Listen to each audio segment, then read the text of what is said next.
Hej Jonas. Her i dag der skal vi snakke lidt om differentialregning. Jeg har lavet det her PowerPoint for en god ordens skyld.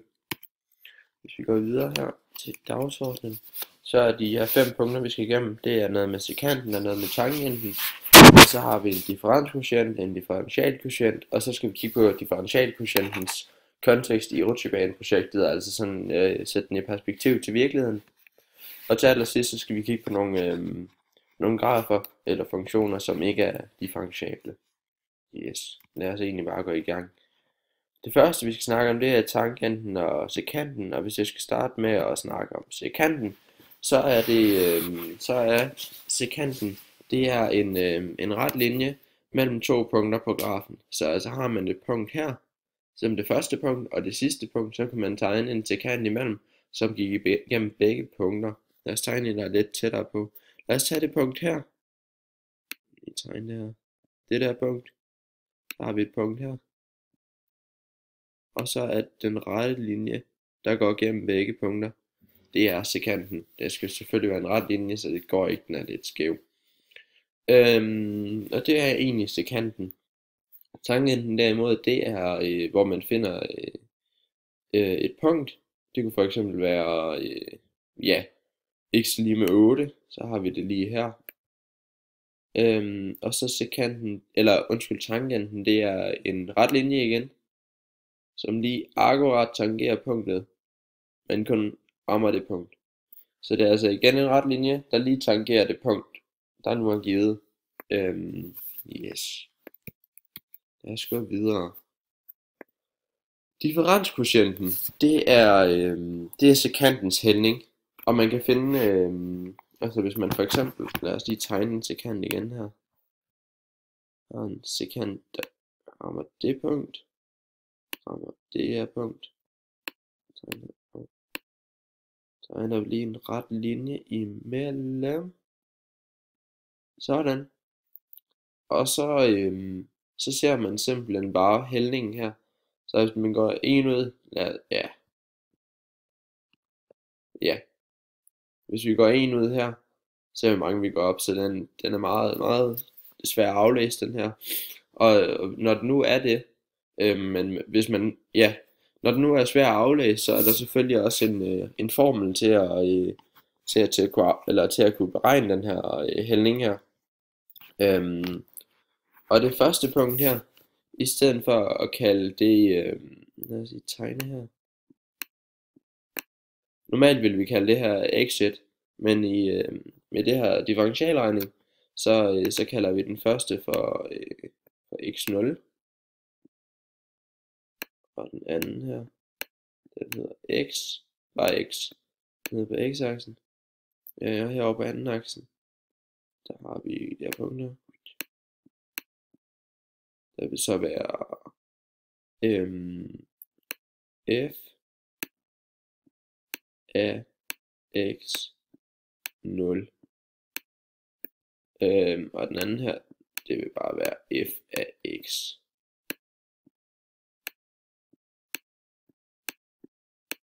Yes. Og så i stedet for at bruge formlen, som vi kender den, a er lige med y2 minus y1 over x2 minus x1, så bruger man den her, der hedder, så bytter du de her, i stedet for at kalde den x1 her, så har vi kaldt den x0, så formlen den kommer ind til at hedde f af x f af x minus f af x0 over x minus x0. Og det er egentlig sådan man finder differenskvotienten. Yes. Jeg kan også lige gå ind på hjemmesiden og vise nogle forskellige sekanter her. Ruller ned her. Så vi se her. Her har man x0. Og så har man sekanten her. Så har man valgt et punkt i x, f af x. Men det kan man selvfølgelig også rykke rundt på alt efter. Altså det her projekt her, der plejer man normalt at finde den gennemsnitshastighed med den her sekantens hældning, fordi der har man et punkt her og et punkt her. Den kunne også starte hernede og herop, og så kunne vi se gennemsnitshastigheden for hele turen, hvis det nu var en flyvetur eller et eller andet, eller en rutsjebanetur. Men man kunne også godt finde gennemsnitshastigheden, hvis man kun vil have det fra det her punkt til det andet punkt, så kan man altid rykke på den. Yes, og det er egentlig sekantens hældning. Den bruger man til at finde gennemsnitshastigheder med. Yes, lad os gå videre. Differentialkvotienten, det er faktisk bare tangentens hældning. Så har man en tangent her. Ja, lad os lave den i... ja, hvor skal vi lave den? Heroppe. Så har man en ret linje. En ret linje, der lige tangerer punktet. Jeg tager den der rigtigt. Ja, okay. Så lad os tage den herfra. Så går man en ud og en op. Så her, det er virkelig dårligt aflæst, men den vil så være, hældningen vil så være en her. Og så normalt, når man har det her rutsjebaneprojekt, så ved oppe af y-aksen, så kan det jo godt være nogle mindre tal, og så nogle større tal herude af x-aksen. Så hældningen vil sådan måske være, at den kører i 10 km i timen, i stedet for at bare gå en ud og en op. Men i det her tilfælde, der vil den cirka have en hældning på 1, altså differentialkvotienten. Og så skal vi kigge på hvordan den er matematisk defineret, og så noget med, hvordan den hænger sammen med den grafiske tolkning af denne. Og hvis vi lige går ind på hjemmesiden igen, så har vi faktisk den matematiske definition. Først er der den her definition, en funktion er differentiabel i x0. Det var det første punkt vi havde. Hvis vi lige ruller op her, så er x0 det punkt her. I x0, hvis differenskvotienten går mod et bestemt tal k, når x går mod x0 fra begge sider af x0, i givet fald kaldes tallet k for differentialkvotienten f mærke af x0 for funktionen f i x0, og det skrives matematisk sådan. Så har vi altså den her fra før, og så når vi har tangentens hældning her, før der havde vi sekanten, og det var sådan gennemsnitshastigheden her mellem to punkter. Men hvis vi rykker sekanten uendeligt tæt på, den er selvfølgelig ikke det samme punkt, fordi vi skal have to punkter at arbejde med. Men hvis vi rykker den uendeligt tæt på, så kan vi faktisk tegne en tangent til det punkt. Så følger man altså grafen, fordi det skal jo, altså, hvis man nu bare havde et punkt, som for eksempel, som bare lå her, så vidste vi ikke, hvilken retning den ville gå, hvis vi kun havde et punkt. Så man følger altså grafen, og det er derfor, de begge to skal ligge på grafen. Så lad os lige rykke lidt længere væk fra hinanden, så man kan se det. Man kan stadig se punktet her. Så vil tangenten gå den her vej. Her har man så en, så har man, kan man se hældningen her. Man går altså 1 ud, og så går man f mærke af x0 op. Og f mærke af x0, det er tangentens hældning. Men det siger her, at når det her, som vi havde før, det bliver til f mærke af x0, når x går mod x0. Fik jeg det lige udlagt der. Hvis vi har den her så. Jeg kan ikke lige gøre det der. Ja, sådan. Så altså når x hernede går mod x0, så får vi altså, og er uendeligt tæt på, så får vi altså, at det her bliver til f mærke af x0. Så kan man altså bruge når differenskvotienten går mod,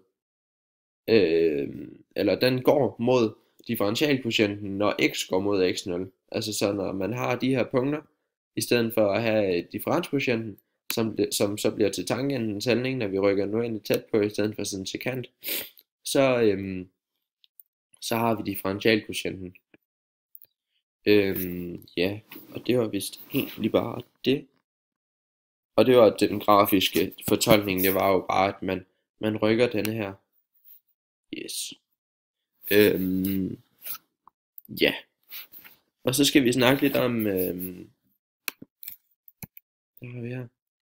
Så hvad kan vi så bruge den her differentialkvotient til? Og hvis vi har en rutsjebane her, for eksempel, så, så hvis vi havde en sekant, der gik, hvis vi havde en sekant, der gik, altså et punkt her, og så havde vi et punkt hernede. Normalt vil man vende billedet rundt, så man starter fra venstre til højre, men det gør den så ikke lige her. Yes, så har man altså en sekant her. Så har man så hvis man regner gennemsnitshastigheden ud her, fra det her punkt til det her punkt, så ved man, hvor lang tid det tager fra at komme hertil og dertil. Men hvis vi nu gerne vil vide, hvor høj hastigheden er ved ham den forreste lige nu her, så kan vi jo ikke... Nej, prøv lige vent. Jo, altså så kender vi jo, altså så hjælper det jo ikke noget at have sådan en gennemsnitshastighed her. Men hvis vi nu, jeg sletter lige det der. Hvis vi nu gerne ville, hvis vi nu havde det første punkt her, og det andet punkt her, det er jo så x0 det her, og det her det er x. Så hvis vi rykker x tættere på, helt tæt på, så det faktisk ligger oveni her, uendeligt tæt på, ikke oveni, så kan vi tegne en tangent, i stedet for at have en sekant. Fordi sekanten kan vi ikke, sekantens gennemsnitshastighed siger jo ikke noget om præcis det punkt der.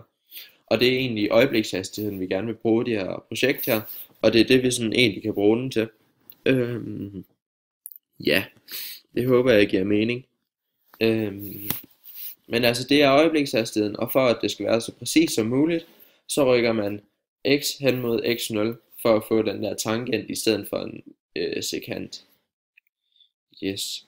Og her til allersidst, så skal vi lige kigge på nogle funktioner, der ikke er differentiable, og skal jeg forklare hvorfor. Her har vi altså de her to grafer her. Den ene, det er en funktion af g. Starter her, følger her, og så knækker den lige pludselig. Men lad os lige tegne. Lad os se om vi kan finde, eller differentiere den. Hvis vi nu havde, vil vi rigtig gerne finde, det har jeg x0 her, det har den faktisk allerede skrevet. x0, det har vi lige her. Hvis vi så har x herover, yes, x, så når x går hen imod, når den går herhen, så stopper den her. Og så, når vi så skal tegne vores tangent her, så vil den se nogenlunde sådan her ud. Den er faktisk en stiplet linje hernede. Men hvis vi så, nu havde vi x0, eller x her, og gik fra venstre til højre, og så, ja, så vil tangenten se sådan her ud. Men hvis vi nu havde startet x heroppe fra højre af, x, og så flytter det hen til, jeg skal lige tegne den der streg der, og det så går hen imod, yes, så har vi altså, så går den her, den følger selvfølgelig grafens udvikling her, og så har vi faktisk en, der går på den anden led. Og der kan jo ikke være to, der kan ikke, tangenten den skal være ens i punkterne x0. Det stod der også jeg kan lige tage den hurtigt, ikke lang tid tilbage. Der stod også her, fra begge sider af x0, altså når x går mod x0,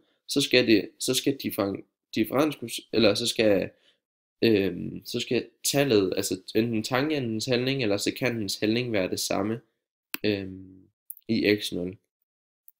Og hvis vi lige hurtigt skal tage den sidste her, så hvis vi følger grafens udvikling her, og har x0 her,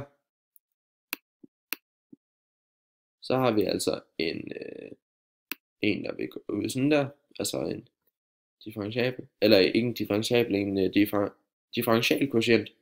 Men hvis vi tager den fra den anden side af, så ja, så vil det sidste punkt, det vil jo ikke engang være med på grafen det her, og så vil det sidste punkt være heroppe, og så kunne se sådan her ud, og det giver os to forskellige. Så altså man skal kunne cykle på den her graf her, uden at punktere. Der må ikke være knæk eller hop. Den skal altså være sammenhængende.